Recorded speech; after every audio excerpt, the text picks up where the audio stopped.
कक्षा 12 में रसायन विज्ञान के पार्ट सेकंड में हमारा टॉपिक फिनॉल चल रहा था। फिनॉल के हमने कुछ आपको रासायनिक गुण करवा दिए थे। आज हमारे बहुत इंपॉर्टेंट रासायनिक गुण होंगे, जितने भी रासायनिक गुण है सब इंपॉर्टेंट है। हार्ट रेफरेंस कन्वर्जन में क्या होता है, जब और कैसे प्राप्त करोगे भाई, ये अधिकतर पूछे जाते हैं। इसमें पहली हेडिंग है आपकी हैलोजनीकरण। फिनॉल के रासायनिक गुण में पहली हेडिंग है हैलोजनीकरण। ध्यान रहे, ये क्वेश्चन आपके हार्ट रेफरेंस क्या होता है, जब और कैसे प्राप्त करोगे, कन्वर्जन में अधिकांशतः पूछे जाते हैं। तो देखना पहली हेडिंग हैलोजनीकरण में क्या करेंगे, फिनॉल की कार्बन डाइसल्फाइड के साथ क्रिया कराने, फिनॉल की कार्बन डाइसल्फाइड की उपस्थिति में ब्रोमीन से क्रिया कराने पर, किसकी उपस्थिति है, कार्बन डाइसल्फाइड, कार्बन डाइसल्फाइड,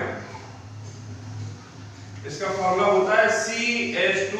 क्रिया किससे हो रही है, ब्रोमीन Br2 के साथ। क्या प्राप्त होगा, ऑर्थो ब्रोमोफिनॉल तथा पैरा ब्रोमोफिनॉल प्राप्त होता है। क्या प्राप्त होगा, ऑर्थो ब्रोमोफिनॉल तथा पैरा ब्रोमोफिनॉल, ऑर्थो ब्रोमोफिनॉल तथा पैरा ब्रोमोफिनॉल प्राप्त होता है। इक्वेशन देख लेंगे, किसकी हो रही है, फिनॉल की। ये फिनॉल का स्ट्रक्चर हो गया है OH। क्रिया किससे हुई, ब्रोमीन Br2, उपस्थिति है CH2, कार्बन डाइसल्फाइड। फिनॉल की क्रिया कार्बन डाइसल्फाइड की उपस्थिति में ब्रोमीन से कराने पर ऑर्थो ब्रोमोफिनॉल प्राप्त होता है। ऑर्थो का एडिशन में क्या लग जाएगा, Br लगा देंगे, ब्रोमो लगा देंगे, ये आपकी ऑर्थो का एडिशन, ये हो गया आपका Br, और यहां लगाएंगे हम OH, प्लस क्या बनेगा, पैरा। देखिए ये हो गया आपका फिनॉल, और ये होती है ऑर्थो कंडीशन, ये मेटा, और यहां पे लगेगा आपका Br लगा देंगे, पैरा ब्रोमोफिनॉल।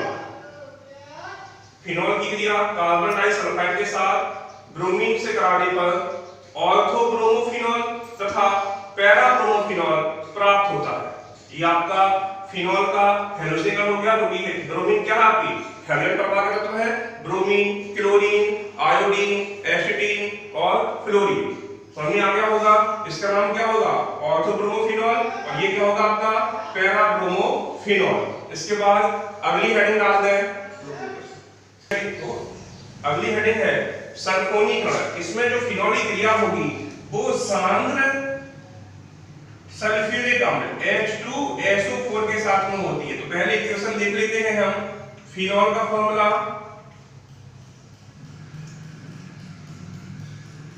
क्रिया हुई H2SO4 के साथ में, सांद्र है ये विलयन आपका, सांद्र H2SO4, क्या प्राप्त होगा,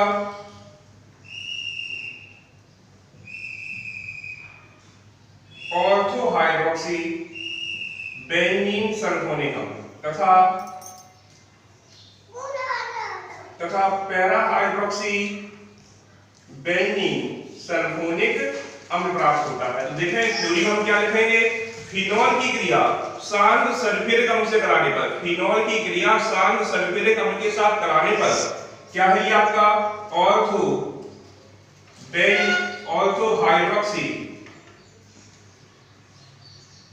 हाइड्रोक्सी बेंजीन सल्फोनिक अम्ल तथा पैरा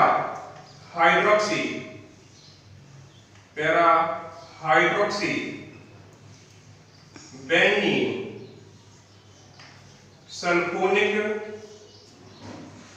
अम्ल प्राप्त होता है। फिनॉल को सांद्र सल्फ्यूरिक अम्ल के साथ गर्म करने पर या क्रिया कराने पर ऑर्थो हाइड्रोक्सी बेंजीन सल्फोनिक अम्ल तथा पैरा हाइड्रोक्सी बेंजीन सल्फोनिक अम्ल प्राप्त होता है। ये आपका सल्फोनीकरण की क्रिया थी। इसके बाद अगली हेडिंग है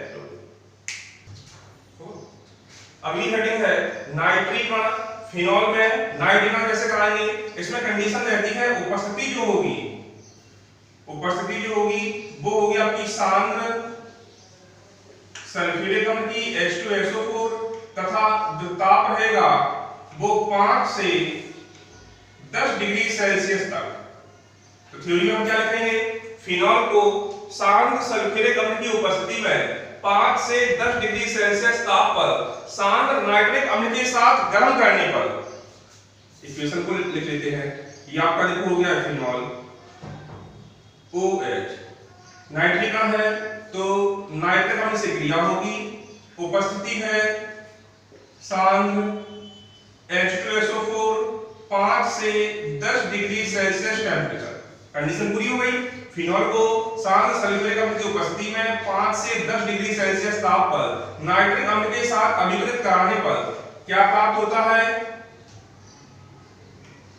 ऑर्थो नाइट्रोफिनॉल, ये OH और यहां लग जाएगा आपका नाइट्रो समूह NO2 तथा पैरा नाइट्रोफिनॉल प्राप्त होता है। इसका नाम क्या होगा, ऑर्थो नाइट्रोफिनॉल, और ये क्या होगा, पैरा नाइट्रोफिनॉल। फिर से देख रहे हैं, फिनॉल को शांत सल्फ्यूरिक अम्ल की उपस्थिति में 5 से 10 डिग्री सेल्सियस ताप पर शांत नाइट्रिक अम्ल के साथ गर्म करने पर ऑर्थो नाइट्रोफिनॉल तथा पैरा नाइट्रोफिनॉल, पैरा कंडीशन लगा दिया हमने NO2 तो पैरा नाइट्रोफिनॉल प्राप्त होता है। इसके बाद अगली हेडिंग डालते हैं, अगली हेडिंग है फ्रीडल-क्रॉफ्ट अभिक्रिया। मोस्ट इंपोर्टेंट रिएक्शन है, अधिकतर परीक्षाओं में पूछी जाती है। फ्रीडल-क्रॉफ्ट अभिक्रिया किसे कहते हैं, उदाहरण द्वारा समझाइए या निम्नलिखित पर टिप्पणी कीजिए। फ्रीडल-क्रॉफ्ट अभिक्रिया बहुत इंपॉर्टेंट रिएक्शन है, अधिकतर बोर्ड परीक्षाओं में पूछी जाती है। तो देख रहे हैं कैसे करेंगे इसको हम। फिनॉल की क्रिया एल्युमिनियम क्लोराइड, निर्जल एल्युमिनियम क्लोराइड, निर्जल AlCl3 की उपस्थिति में किससे कराएंगे, मेथिल क्लोराइड से क्रिया कराएंगे। मेथिल क्लोराइड CH3Cl से क्रिया कराने पर जो मुख्य उत्पाद प्राप्त होता है उसका नाम होता है पैराक्रिसॉल। पैराक्रिसॉल प्राप्त होता है। अत्यंत इंपॉर्टेंट रिएक्शन है। फिनॉल की निर्जल एल्युमिनियम क्लोराइड की उपस्थिति में मेथिल क्लोराइड से क्रिया कराने पर पैराक्रिसॉल प्राप्त होता है। यह अभिक्रिया फ्रीडल-क्रॉफ्ट अभिक्रिया कहलाती है। इक्वेशन देखेंगे हम। ये आपका फिनॉल का स्ट्रक्चर हो गया है OH, फिनॉल क्रिया कराई हमने किससे, मेथिल क्लोराइड CH3Cl के साथ में, उपस्थिति है AlCl3, क्या प्राप्त हुआ था, पैराक्रिसॉल। यहां लगा दिया हमने CH3, ऊपर लगा हुआ है आपका OH, और क्या निकल जाएगा, HCl निकल जाएगा। इसका नाम क्या होगा, पैराक्रिसॉल। इक्वेशन देख रहे हैं। फिनॉल की क्रिया, फिनॉल को एल्युमिनियम क्लोराइड उत्प्रेरक की उपस्थिति में मेथिल क्लोराइड से क्रिया कराने पर, फिनॉल की एल्युमिनियम क्लोराइड की उपस्थिति में मेथिल क्लोराइड से क्रिया कराने पर पैराक्रिसॉल प्राप्त होता है।